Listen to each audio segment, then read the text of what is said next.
Hello guys. Okay, so yeah, we have just something with the presentation, but it doesn't matter. It's nice to see you. You know, it's 9 o'clock here, so it's great that you're here. Okay, so guys, why I'm here is that the point that Schopenhauer, like 250 years ago, said "Desipere est juris gentium." For those who knows the Latin, should translate this as "people have the right to be stupid."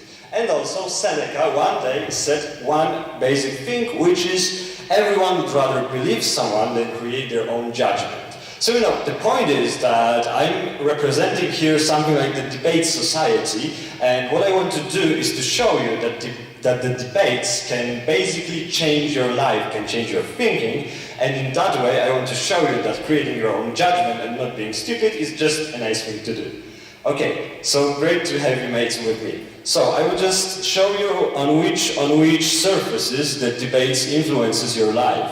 So those are personal life, everyday discussions, personal appearances, and knowledge and state of mind. And those are the things which I would like to briefly tell you about, because you know, for like 100% training the personal appearances, you just need a lot of workshops, and we don't really have time to do this, but I hope you like it.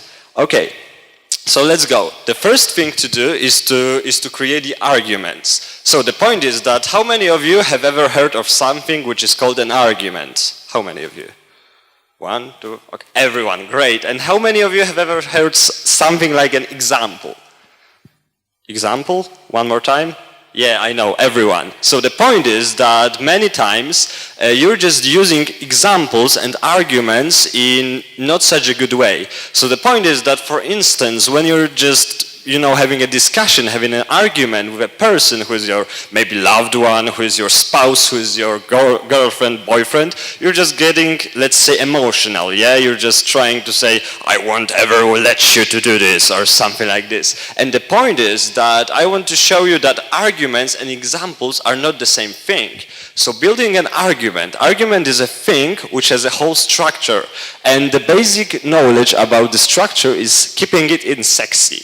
Sexy sounds good, and also sexy is something like state, explain, illustrate. So statement is like one sentence, brief something when you want to, like, you know, state what you will be talking about.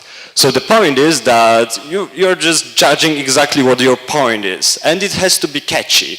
And the other thing is that explain, so you're explaining the mechanics, you're just saying what will you be talking about, and then the last thing is to illustrate, so give the examples. So when you're just discussing, you're not discussing on the examples or on the part of illustrate, but the whole thing you're discussing about is the whole sexy. So you have to, like, when you're arguing with someone, you must destroy all the mechanics, not only the examples, not only the explain part, because it doesn't really matter in that kind of discussion, and then we're getting, emotional, let's say. And when you want to discuss on like things which can, you know, vary and which are very important, you must, you know, structure it like this. It's also important not only in personal life, but also in the appearances. Okay, great.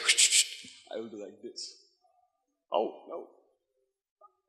Okay, great. So that was the first part of my speech. The other thing is that what I want to talk to you about is structuring speeches in case of giving them better. And you know, the point is that every time when you're just giving a speech, you just have to think about acknowledging the speech from the audience. And you know, the most important parts in acknowledging the speeches are those three, you know. It is inspiration, aim, and function. And what the hell goes about inspiration, aim, and function? So every time when you are giving the speech and you're preparing for this, or when you're during the debate or during the argument, you must think in your head what you want to give the people, which kind of message do you want to pass to them, and then just do this. So the point of inspiration, aim, and function is to think what's the aim of your speech, what kind of inspiration do you want to give to the people, and then slowly, you know, realize it and talk about this.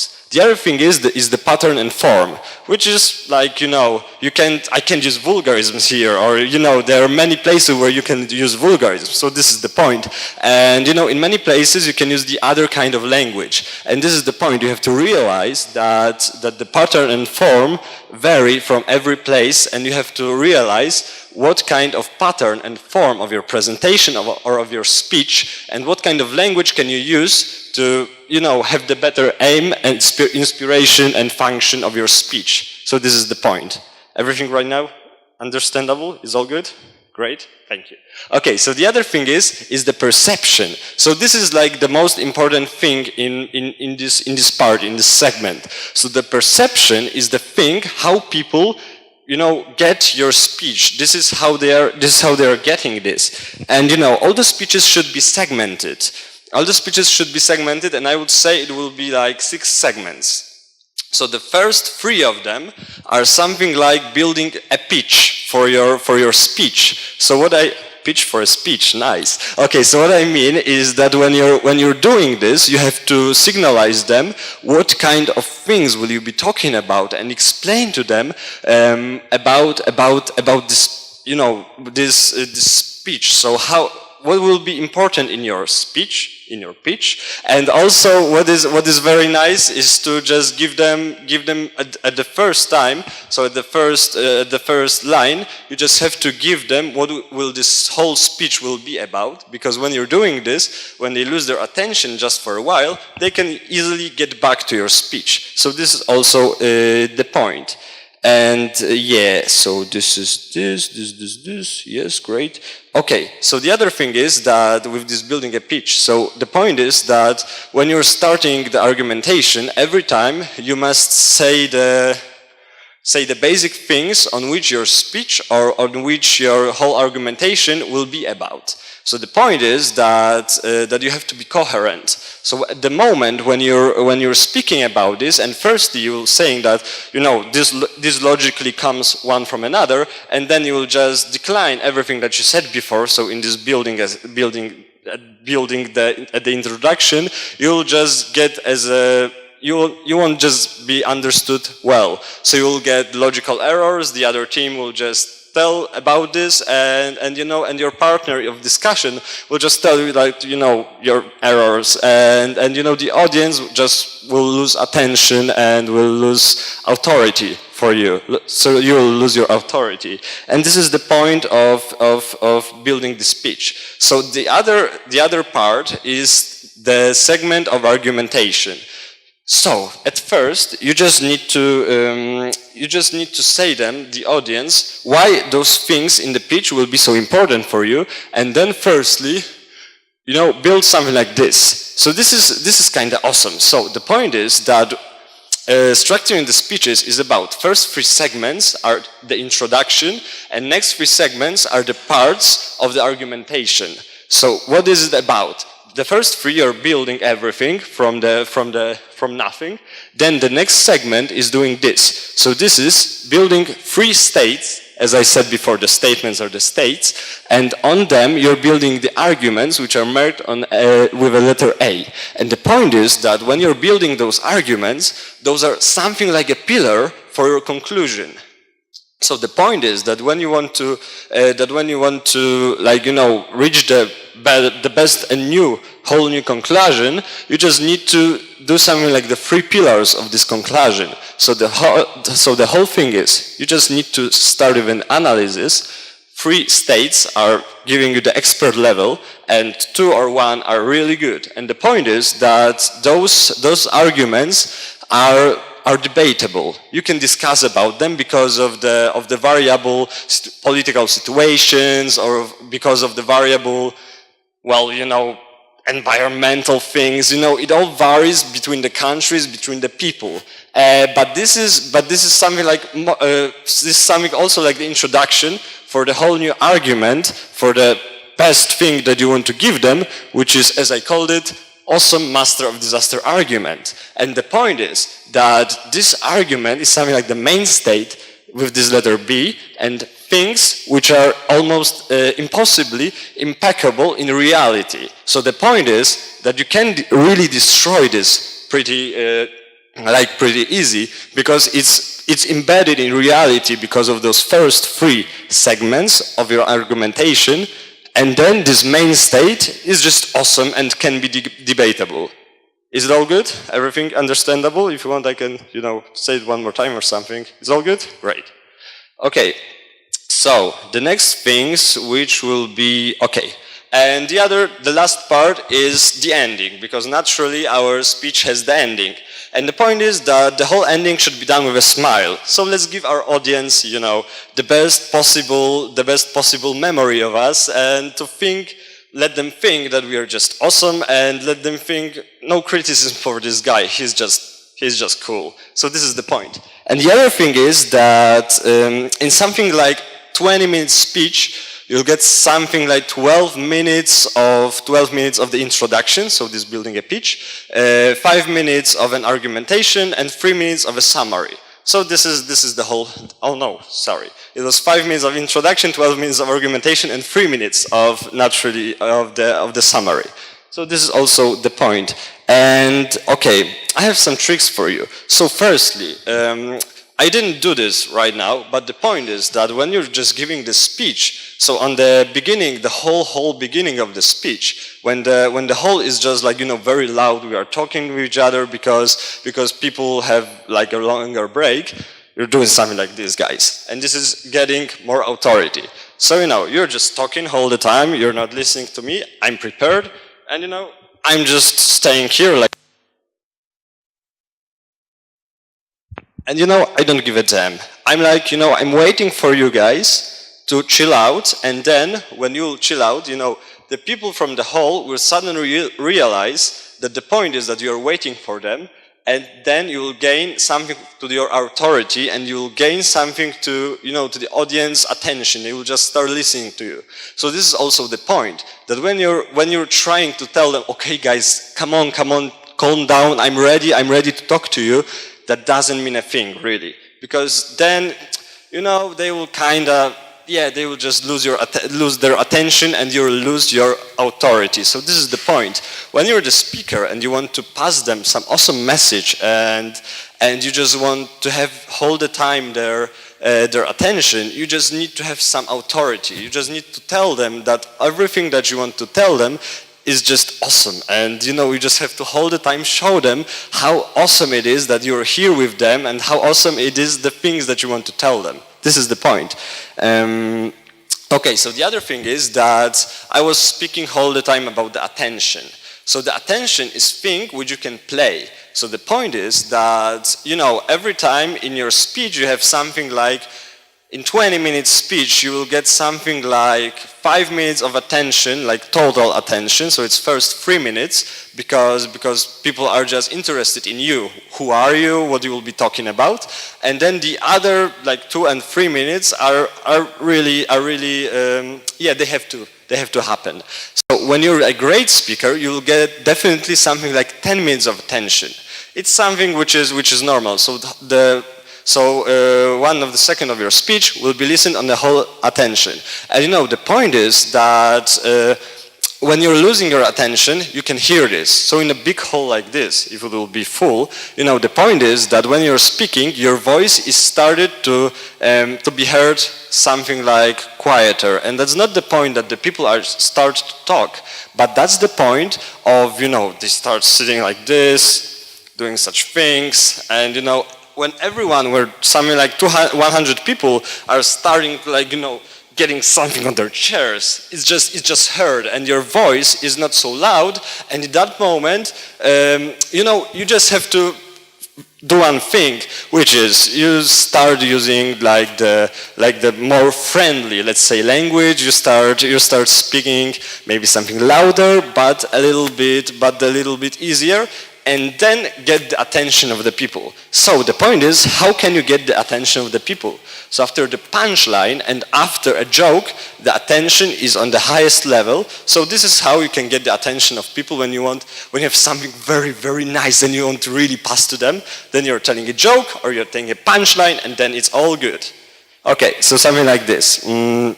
Okay, as I said before, please tell the brief summary of the things you will be talking about in the beginning of your speech. So this is the point when someone gets lost in your speech, he's more likely to get back to your speech. And okay. So the point is that, yeah, I finally end this segment. This was like pretty much, big segment. And the other thing is that I was talking about paying attention. So there are many different options of getting attention for you. So it's improving body language. And this is also the thing which debates can do for you. So this is improving body language. And, the point is that possibly when you've attended some workshops on public speaking, came some guy and he was just like, oh, to get your authority, you have to stand firmly on your legs, you have to be conscious, you have to show them your power. But that's not the point. No, sorry, you're not doing this like this. The whole thing is about being natural. And this is the whole case. You're just standing on your legs like this, you're just chilled out and you're all the time natural. Because the audience, can get it when you're doing something not naturally, and they will just do, and they will just also lose your authority and their attention. So, where does the body language come from? Also, display for the audience, and the third thing is presence. So those are the things I will be talking about. Okay, where does it come from? So when one is not talented to live on the stage and to pass the knowledge, it can be really frustrating. It's something like when you're a teacher with like an awesome knowledge, you know everything, but you can't pass it to your pupils. It can be really frustrating. So the point is that when you're improving your body language, you're just getting self-confidence not only on the stage, but also you're gaining the self-confidence in everyday discussion. You're just saying things that you thought you were not able to say. And this is the point where the debates and where the public speaking can really influence your life pretty much.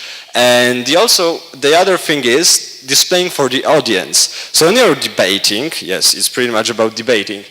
So, wait a second. So it's about weighting the arguments. So when you're just doing something like this, you're weighting the arguments. So when you have a speech and you want to weight or show which argument has better influence or something, you're just doing something like this, yeah? So this is the point. Also the other thing is that, okay, you can distinguish things. So you can just say something like this or something like this, and then you're just trying to let people know that you know what you're talking about, and when they be looking at you, they will just get it more, they will just get it better to understand. And the other thing is like projecting images, so something like this, and like this. So for instance, when you're talking about, I have no idea, Brexit, then you can say that, Brexit will have this influence for the European Union, or Brexit will have this influence for the whole world, but Brexit will have like this influence on the Russian position, something like this. So this is all the point about improving the body language, to being like the whole time conscious of your body language, but all the time be also natural. So everything is about the training. You can get everything with training it and with speaking all the times. And everything is all about the workshops or speaking before the audience, and then you can develop these things and let them be natural. So this is the point. And the other thing about body language is all the time doing something like an amplitude and the scale. So the point is that when you're speaking, for instance here, you're all like, okay, I'm like this, I will be speaking something like this, but the most important things come right now. And the point is that in that situation, you can just all the time build on. And even if the person before you will be like very angry, he will be speaking with anger, he will say about, we'll all die or something like this, then you're just reaching the dispatch box and you're doing something like this. Well, guys, the last speaker told us that we're all gonna die, but I think we'll live. Something like this, just a simple example. But the point is about doing the amplitude. So when you're just doing this, people will get you more. That that you like the contrary of the person who was before you, and everything is also about the scale, about you know, all the time arising the new things. So your voice can also play here. So first you're just speaking like this, then you're getting a little bit louder, then a little bit louder, and then suddenly you're just exploding. You're just giving it the person everything. Yeah. So this is the point of improving your body language, and also. Also, the other thing is that, wait a second. Okay, great. So in the part of presence, as I said before, it's important to stay laid back. So the point is of like, you know, standing on legs, maybe not firmly, but you know, have an ability to like move back and to all the time feel neutral and feel natural all the time. So you can walk, you can do some things, and this is just awesome. And the other thing is that in every speech you will have a moment when you want to do a branding of your name. And if it's a big speech, or okay, let's say if it's a big speech, you're just getting here. You're standing in the lights of Jupiter's, you can see nearly nothing. You're breaking the comfort zone of the people, but then you know their attention, their whole attention is on you, and then you can do the branding, say them who you are, then that you are awesome, and maybe someday we'll be back. So this is the point and those are the tricks of how you can improve your body language. Okay, the other thing is that you can redirect yourself away from being emotional and redirect yourself away from your point of view. So the point is that I have no idea whether you have heard, but all of the debates have something which is called a thesis. So, how does it look like? You have a thesis, you have two teams. One is the proposition, the second one is an opposition, and the proposition team must defend the thesis and prove that the thesis is right. The opposition team wants to destroy the thesis and just prove that the thesis is wrong.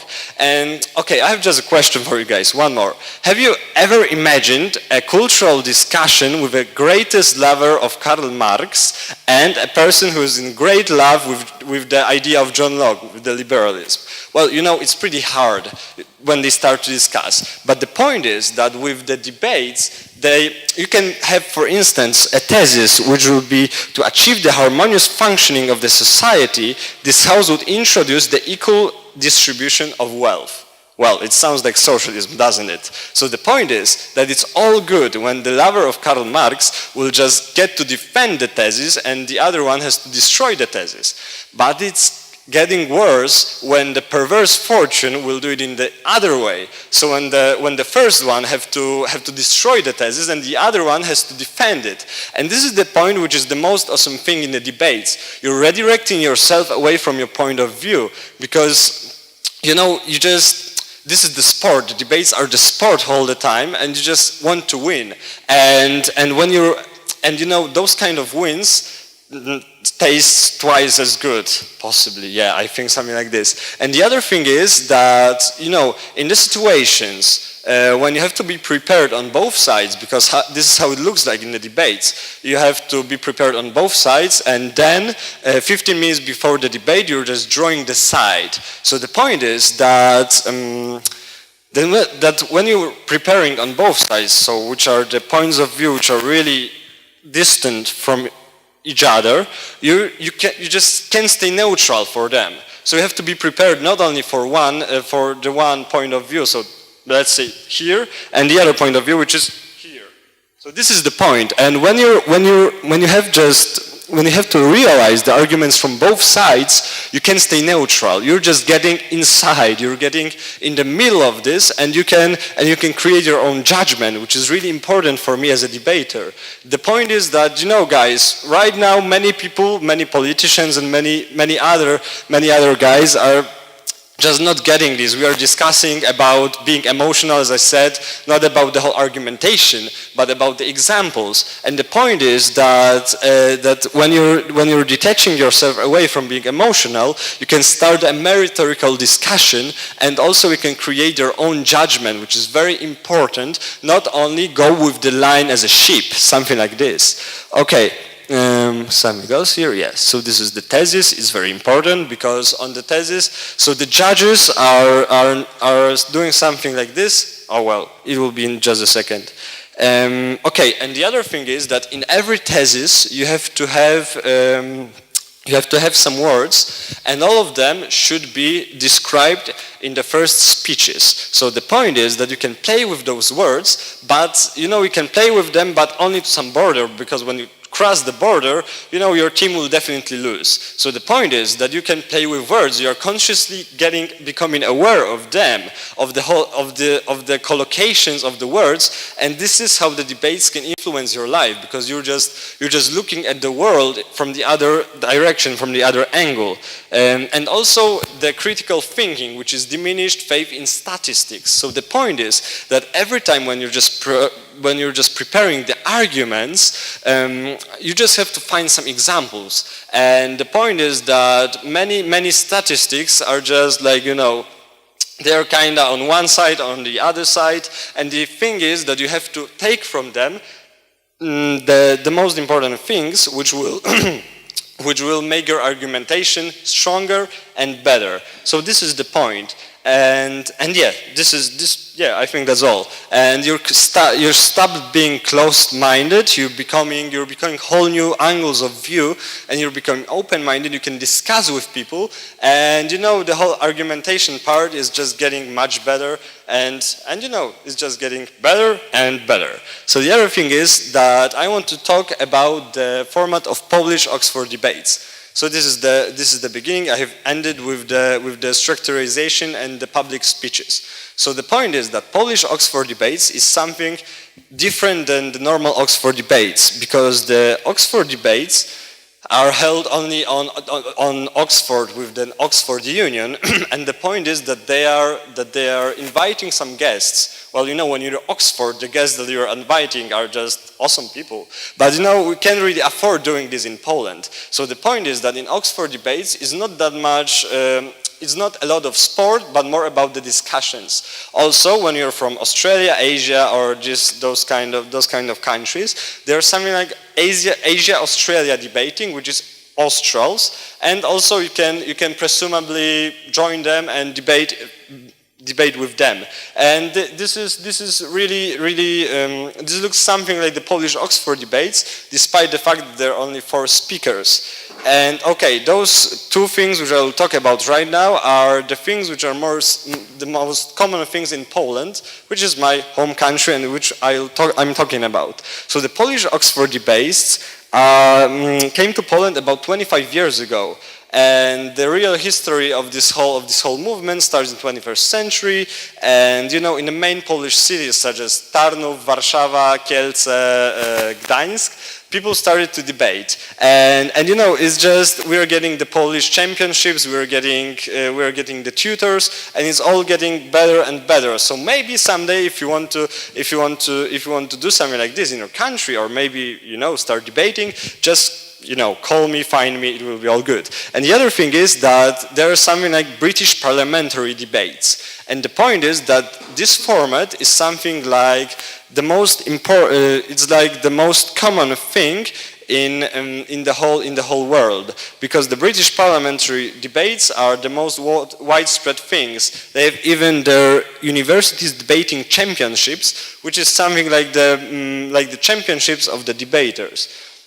So the point is that before this debate you have only 15 minutes of the preparations when the thesis. So you have to be prepared very good for everything before the debate. So you have to know everything about the politics and stuff like this. And it's not easy to become very on the top of this, because there are debaters from the whole world, and it's just very hard to prepare your whole speech, 7-minute speech in 15 minutes. And also, judging is completely different, because in Polish Oxford debates, the thing that I was talking about right now really matters. So your body language, the tone of your voice. But in British parliamentary debates, the only thing which matters are the arguments.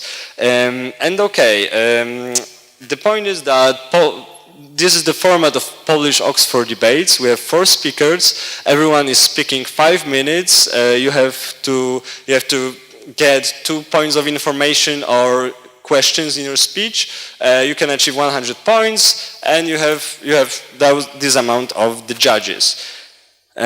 This is like the evaluation principles, but it's not that important, and you have something like this. So you have a marshal, which is preparing the debate. You have the proposition and opposition, and it goes like this: first speaker of proposition, first speaker of opposition, and it's getting something like this. And every speaker has a different role.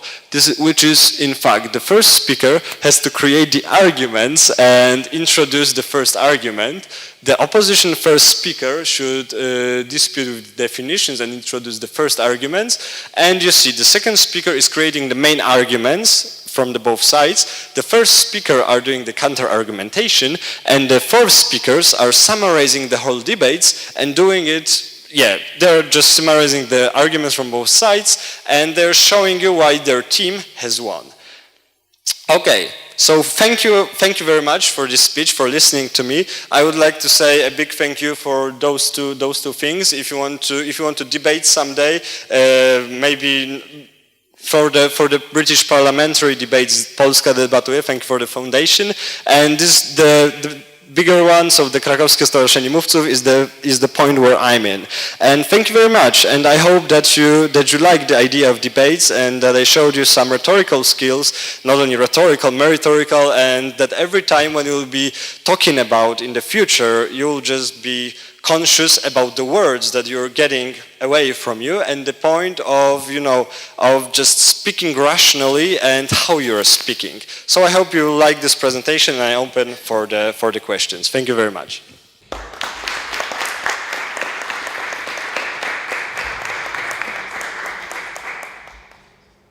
Any questions? No? Yes, sure.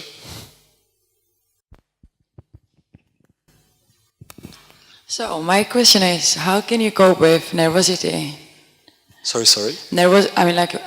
What can you do not to be nervous before you are given the speech? Oh, so that's a hard question. I'm all the time doing some personal appearances, and I think that every time before the personal appearance, I'm kind of stressed, and this is the point. But to diminish the stress, don't make it so so bad, be as well prepared as you can. And the other thing is that you have to practice. So the more you're debating or the more speeches you are giving, the less stress you will gain. So this is the only thing that I can tell you. I'm sorry. There is no something like the rule how you can diminish the stress for every speech. It all matters from the people. Yeah. Yeah. Thank you. No problem. Actually, I have an advice for you as an answer to your question. If you're preparing a speech, say it in front of your relatives, in front of your parents or best friends. You will feel really, really ridiculous. It's gonna be more stressful than actually talking to someone you don't know, but you're not gonna be that stressed when you do it again. So you can use that. Yeah, sure. That's also the point. So yeah, you can. So the point of preparation, thank you very much for this information. And the preparation is the point when you can say it in your head, or whether if you would prefer, and you had trust in your relatives, as thank you very much. I have no idea. What's your name? As Alexandra say, it will diminish your stress because you know that you're well prepared, and when you won't have something bad, and when you won't have some problems, you will definitely know that you're well prepared, and it will diminish your stress. Is all good? Great. Okay, any other questions? I have a question about judging, more about the structure of debating. How do we judge a debate? How do we judge an argument? Everything is rather subjective, isn't it? Okay, so yeah, the point is that I will just show you the... because I think it was and here. Okay, so the point is that we are getting something like an evaluation. So we are counting some things. So what's for us important is structuring the speeches, which is very important. You also get the points for verbal dexterity and non-verbal dexterity. So the point is that when you're a good debater, so you are saying awesome things. You're creating good arguments, and when you're also like, you know, you have a very good body language, you're just getting more points. So this is the first thing. The other thing is that, you know, you see, so all of the speakers gets their points, which is in the table above, and you can get from this 60 points and 40 points for your team. So this is in Polish Oxford debates. So the 40 points for your team is, you know, you're playing as a team, so you have to be coherent all the time. So when you have your major states and your major line of argumentation, how do you want to prove the thesis or like, you know, destroy the thesis? You have defining the dispute line. So as I said, you know, on the first speeches, you have to create something like the definition of the whole of the pitch that you will be playing on. And the argumentation line, so how the arguments influence on the debate, and also the counter argumentation, so it's the role of the 10th speaker. So the point is that we have prepared something like the evaluation principles, because yeah, in fact the debates are really objective.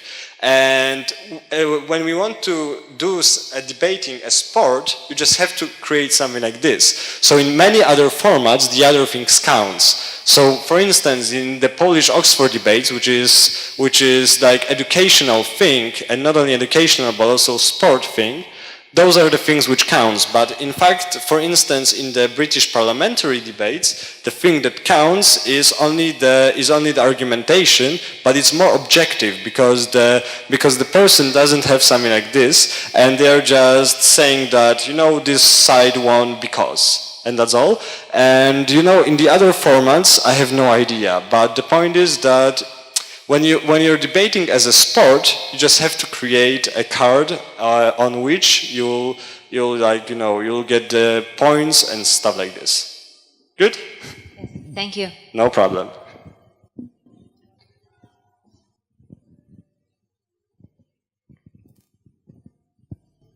Okay, so I guess that's all. Yeah, thank you very much for coming here. Thank you very much for acknowledging my speech. You're awesome. Thank you very much.